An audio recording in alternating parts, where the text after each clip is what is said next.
Hello everybody and welcome back to Ghoster Coasters. We're getting close to Halloween here, so we got the Scooby-Doo attire going. We're ready for more coasters before the end of the season, but first we must talk about a park that is pretty good for the rides but having some trouble as of late, Carowinds. So, what's going on with Carowinds in 2023 and why was our visit in 2022 actually a very good one? Let's get into it right now, guys. And if you love roller coasters like that, make sure to hit the subscribe button right now because, of course, we're going to be going and riding all of the Giga coasters we can, all of the roller coasters in the world, and yes, Fury 325 is back on that list as soon as they open back up in March, it seems like, because I wanted to go for my birthday, January 13th, but seems like they are no longer open for year-round operations. Now let's get into it, guys. And make sure you hit that subscribe button right now. First things first. My birthday, January 13th, falls on a Saturday this year. Living in Michigan, it's like, wow, what a great time to head down south. We can go ride Fury 325 at Carowinds. Wouldn't that be a fantastic time? And then, Cedar Fair was like, no, sorry, your birthday's not going to be great. We're not pulling the all-year operations for Carowinds and King's Dominion anymore. Great, that goes out the window. Now we're looking at Orlando. Moving on, though.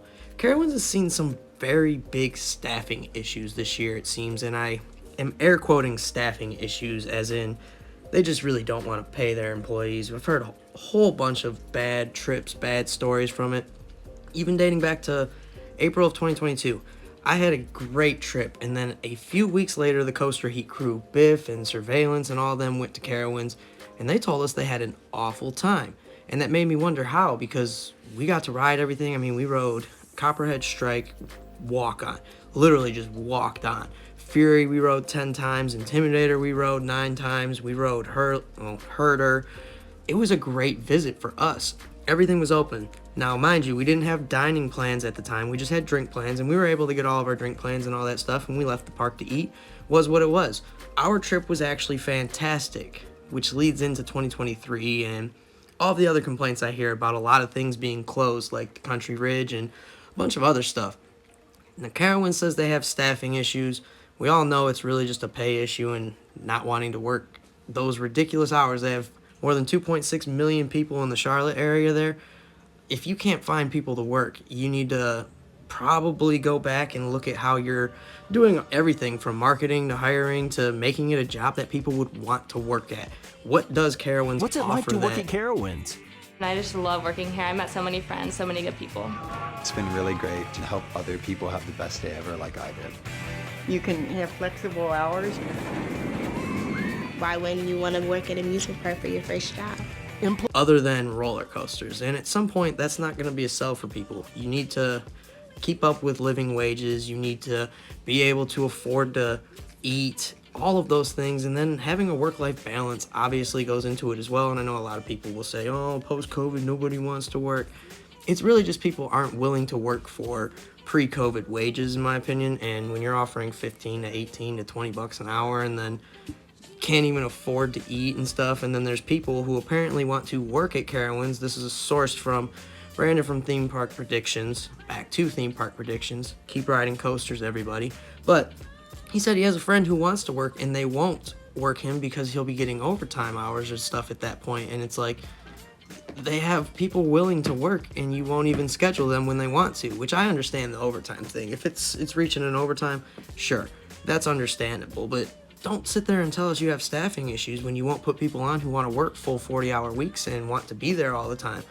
There's clearly an issue with upper management. Now, that's a little bit out of my range, so I'm not going to go ahead and get into the management side of things. I think Brandon from Theme Park Predictions does a great job with that anyways. But Carowinds, you need to get it together because I've heard a lot of things being closed this year. I did not get to visit because we were, like I said, planning for the January 13th trip. Year-round operations going to an end is what it is at this point. But moving forward, what we would like to see from Carowinds would be a little more attention to detail to the park. A lot of people say that management just doesn't care, and I can personally vouch for this as well with a few ride-out friends who work there. I'm not going to mention names, but a few people who I know have worked there and have told me that basically their ride-out crew, the crew they worked with, the people they worked with were great. fantastic. But the management level of things just did not care about the employees, and it seems like they don't even care about the park at this point. Cedar Fair, what are you doing? You have a beautiful park with millions of people around, and then you have more Dollywood signs running along the freeway than you do Carowinds signs. It's like you're kind of shooting yourself in the foot with it, especially with the year-round operations thing. Like, you didn't do any events throughout that. You didn't do any festivals, nothing to draw anybody. And trust me, I was already planning for my birthday. Now, if you had done some sort of festival, I may have waited and just been like, okay, birthday / festival celebration, we'll wait it out a few weeks or something.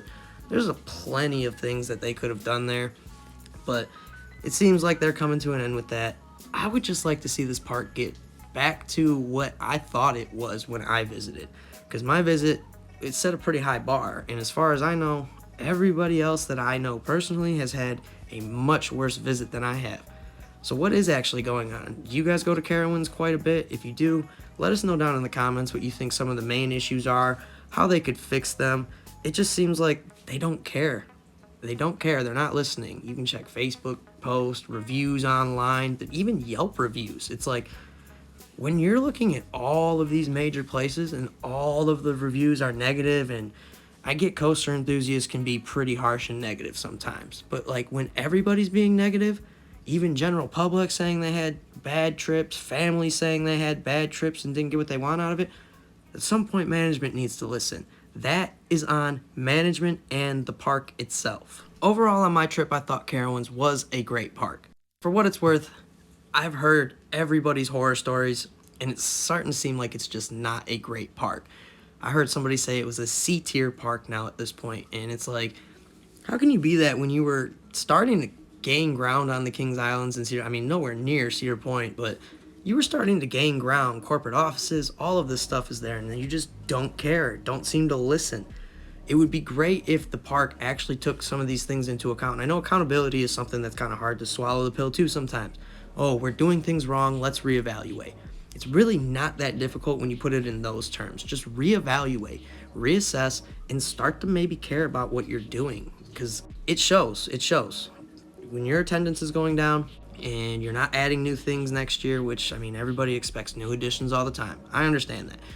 I'm not asking for additions. All I'm asking for is pay your employees correctly, get the park staffed, and stop telling us you have staffing issues when it's clearly on you guys. The marketing team, you guys need to do a little bit better of a job trying to get it out there, I hear, because when you have Dollywood signs posted up by your park, like, they're literally directly stealing from your market.